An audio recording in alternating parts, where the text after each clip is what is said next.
What if the reason you can't let go has nothing to do with closure?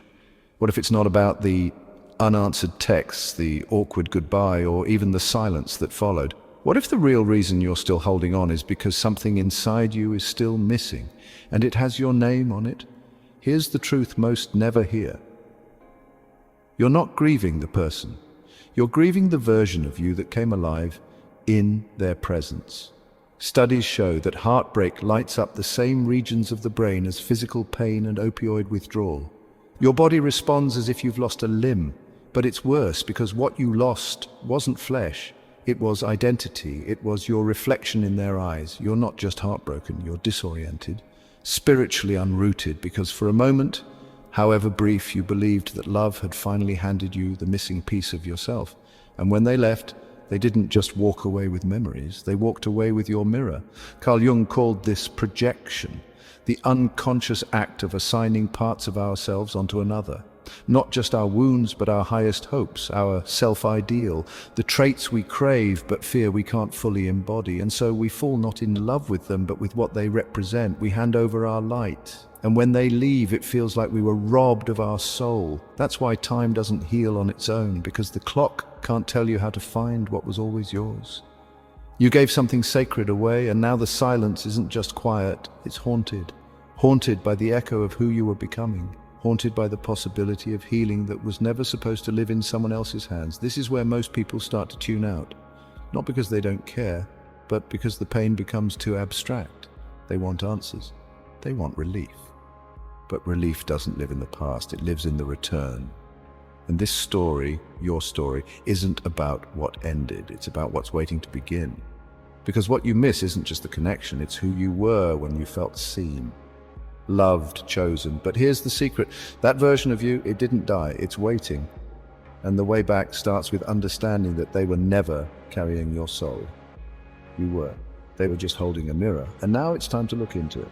You're not hurting because they left. You're hurting because you forgot where you end and they began. And that's where your power is, waiting to be remembered.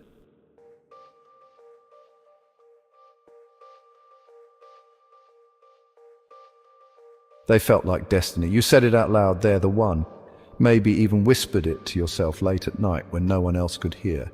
Because it didn't just feel like love, it felt sacred, cosmic, like the universe finally aligned. But let me ask you something. What if the one wasn't about who you met, but about who you were becoming when you met them? Carl Jung warned us about this.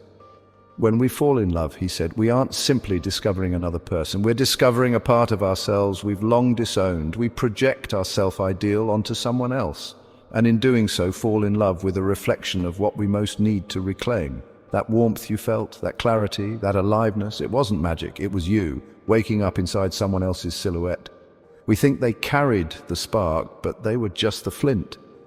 What caught fire was your own unlived potential, the confidence you saw in them, their ease, their creativity, the way they held you. It all lit something within you that had gone dim. That's why it hurt so much when they left, because it wasn't just heartbreak, it was emotional amputation. But here's where most people lose the plot. They start chasing closure, contact, even reconciliation. They think getting that person back will bring the feeling back. What they don't realize is that feeling lives in them. It always did. They just forgot how to access it without the other person. And that's the moment of risk. This is where many click away, where the story feels too abstract again. So let me make it razor sharp. There was a woman in 1913 Paris, Jean, a portrait artist, who fell for a man she called her muse. Their love lasted 6 months. He left. She stopped painting for 27 years. When she finally returned to the canvas, her first piece was a self-portrait.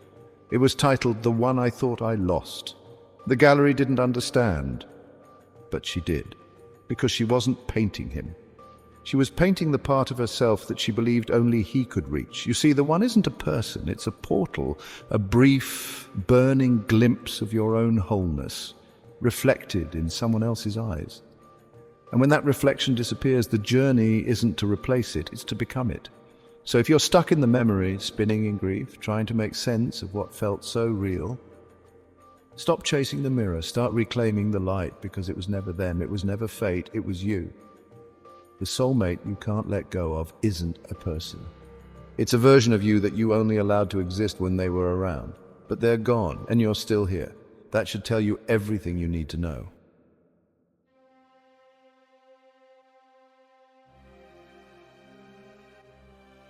There's a moment in every heartbreak that doesn't make sense. It's not when they leave, it's not when the silence sets in, it's when the world keeps spinning and you don't. When your friends say, "You'll get over it," but something inside you whispers, "I won't. Not this one, not them," because this time it didn't feel like a breakup. It felt like a severing, and no one seems to understand why it's taking you so long, so you start asking yourself, was I crazy? Did I imagine it? Why does this hurt like I've lost something eternal? Here's why. Carl Jung said that when we fall in love, we often aren't meeting someone new. We're meeting a part of ourselves for the very first time.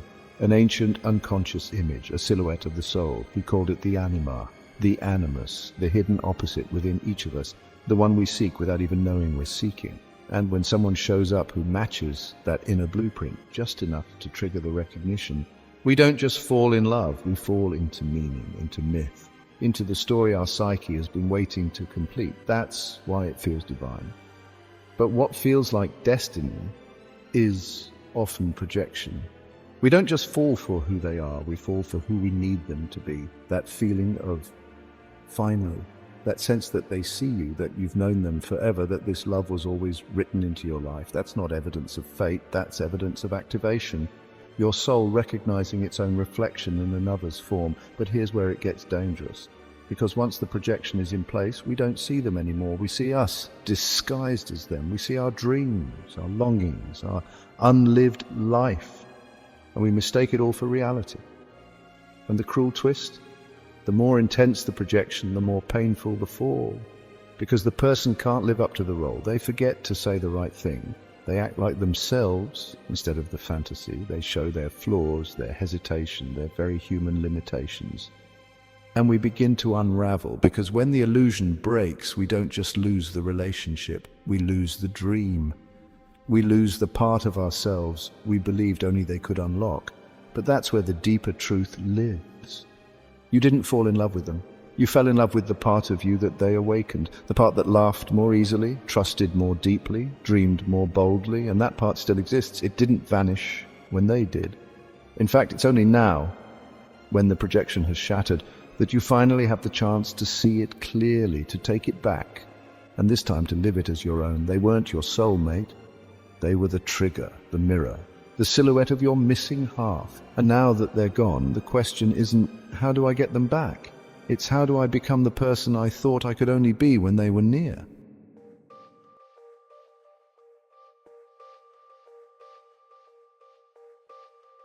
You don't realize it at first. You think it's just pain, just another breakup, just another night where you can't sleep and your chest is a battlefield. But heartbreak, real heartbreak, isn't just the loss of love. It's the collapse of meaning. One day you were someone's world, the next you're a stranger. And it doesn't just hurt, it deconstructs you. This is the descent Jung spoke of, the sacred fall, the mythic underworld that every soul must pass through, not to be punished, but to be stripped, to be made bare. Because the truth is, we don't grow in the light, we grow in the wreckage. We grow when the projections collapse and we're forced to meet ourselves with nothing left to hold on to. James Hollis called it the night sea journey. Others have called it grief, but whatever name you give it, the process is the same. You descend, you question everything. And somewhere between the silence and the sorrow, a voice emerges. One you haven't heard in a long time, your own. But only if you stay long enough to hear it, because most people don't. Most people run into distraction, into rebound love, into anything that can muffle the sound of the truth knocking. But if you sit in it, if you walk through the smoke without trying to escape, you'll begin to see something that no one ever told you was there. Yourself, unedited, unfiltered, unloved, but unbroken. There's an old Sufi parable about a woman who went to the river every day to fill a pot with water. One day the pot cracked, water leaked all the way home. Ashamed, she begged her master to throw it away. He smiled and pointed to the path. Lining the trail were hundreds of blooming flowers. "It's that crack," he said, "that watered the seeds." Heartbreak doesn't mean you're broken. It means your soul is ready to show you what only loss can reveal. That the love you gave was real, that the pain you feel is proof of your depth, and that the part of you that survived, that's the part that no one can take. So let the descent do what it came to do, not to destroy you, but to deliver you to the one thing that cannot leave you. You. Heartbreak isn't the end of love, it's the beginning of consciousness. And when you're ready to rise, you won't be rising as the version they left. You'll be rising as the one you were always meant to become.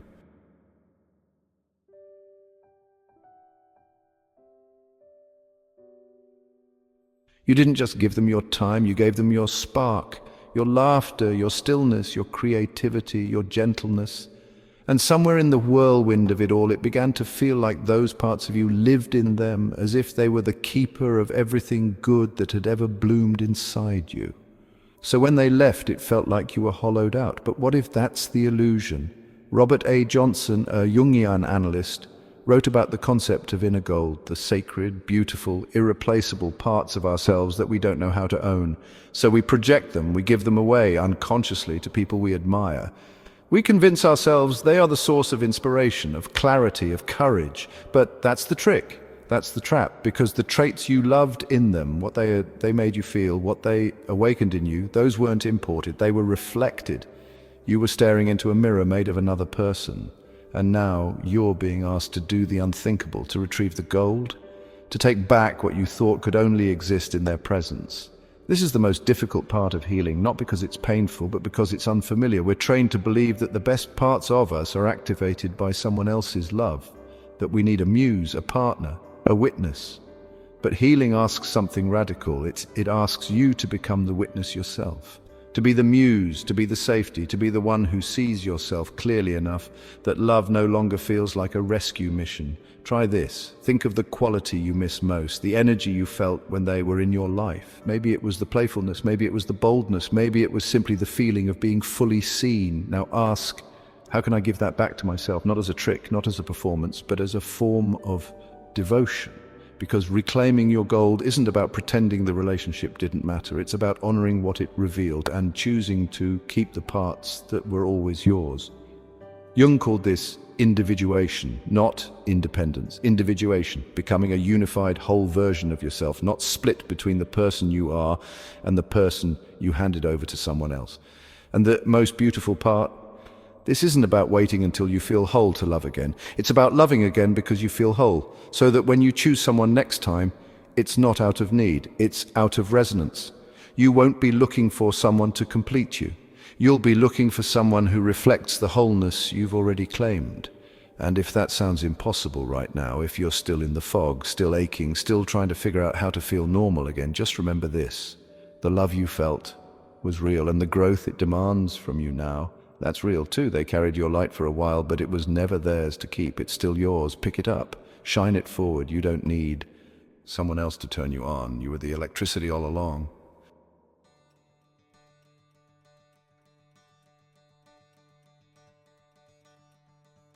It's quiet when it happens. You don't hear a bell ring, no trumpet sounds, no audience claps. But one morning you open your eyes, and there's no weight on your chest. You get through a song you used to cry to, and your breath doesn't hitch. You remember them, and you smile. That's when you know it's over, not the love that may always exist in some soft corner of your heart, but the attachment, the illusion, the ache. And here's what no one tells you. Closure was never something they could give you. It was something that you were always meant to give yourself. We think closure comes in conversations, in apologies, in mutual understanding, but real closure, soul-level closure, is when you no longer need any of those things to be at peace. You don't need them to validate your worth. You don't need them to explain why it ended. You don't need them to come back, because you came back to yourself. That's the final chapter. That's the awakening. You're not who you were when you first met them. You're not even who you were when they walked away. You're someone else now. Someone who understands that pain is not proof of love, it's proof of growth. Someone who doesn't mistake reflection for reality. Someone who knows how to hold space for their own light. And that's when everything changes. The desperation becomes peace. The longing becomes wisdom. The silence becomes sanctuary. Now, when love comes again, and it won't feel like rescue. It will feel like resonance. Two whole beings meeting not to fill a void, but to echo something beautiful back to each other. And you'll know how to stay grounded this time. You'll know when to love deeply and when to return to your center. You'll know that no matter how beautiful someone seems, they are not your mirror. You are your mirror. You always have been. So if you're still hurting, if you're still holding on, if you're still haunted by the version of you that only existed in their presence, let this be your reminder. You can love what was without needing it back. You can miss them and still move forward. You can remember the story and still write a new one, because closure isn't a locked door. It's the moment you realize you're already standing outside and everything worth living is still ahead of you. This wasn't the end of your story. It was the end of the chapter where you forgot who you were. The next one, it begins with you, not searching but arriving. And if this story reminded you of your own, if it made you feel even a little bit more whole, don't keep it to yourself. Like it, share it. And if you're ready to keep walking forward, hit subscribe. Because you're not done becoming, and neither are we.